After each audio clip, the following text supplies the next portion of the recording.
To that from Patrick Cockburn via UNS, but I'm taking this from Zero Hedge with the title, "In Syria, the War of Hunger is Taking Over from the War of Guns." And a lot of the suffering has been put into overdrive, Alexander, from a new U.S. law called the Caesar Civilian Protection Act. And this is a U.S. law imposing the harshest sanctions in the world on Syria and bringing millions of Syrians to the brink of famine. Now, the crisis has gotten a lot worse in the 9 months. It's just been sent into overdrive since the law was implemented. That law was implemented on the 17th of June last year. The Caesar Act threatens sanctions on any person or company that does business with Syria and thereby imposes a tight economic siege on the country. Introduced just as the pandemic made its first onset in Syria last summer, and soon after the implosion of the Lebanese economy to which Syria is closely linked, the law has proved the final devastating blow to Syrians who were already ground down by a decade of destruction. This article, there's a video of Madeleine Albright explaining that the deaths, the 500,000 deaths in Iraq of innocent civilians was worth it. I'm sure you remember that quote. I won't play the video.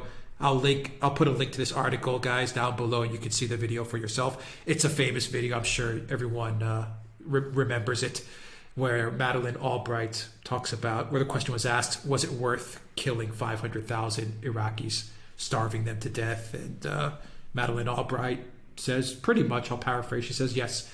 Is this the playbook that they are using? Is this the game plan, the Iraq game plan during the days of Madeleine Albright? Is that what they're using on Syria now?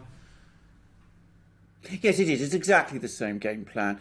By the way, just to say, Patrick Cockburn is a mainstream journalist in Britain, and that article which you've just read from originally appeared in The Independent, which is a mainstream British newspaper. He's one of the very few mainstream journalists anywhere in the West who reports on the conflicts in the Middle East factually. And this is an outstanding example of his journalism. But you're absolutely right. This is the same game plan. It's to strangle and suffocate Syria, just as they tried to strangle and suffocate Iraq when Saddam Hussein was there. Of course, in the case of Saddam Hussein and Iraq, the sanctions that were imposed on Iraq did not lead to the overthrow of Saddam Hussein. It required an invasion to achieve that. And it's very difficult to see how these sanctions are going to lead in and of themselves to the overthrow of the government of President Assad.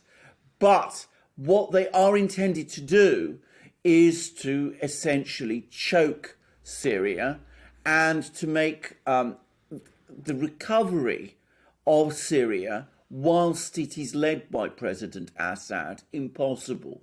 And the calculation seems to be, to the extent that there is one, to make the price of supporting Syria for the Russians so high that eventually the Russians are coerced, in effect, to come to the negotiating table and agree to Assad going. I mean, that seems to be the objective. That's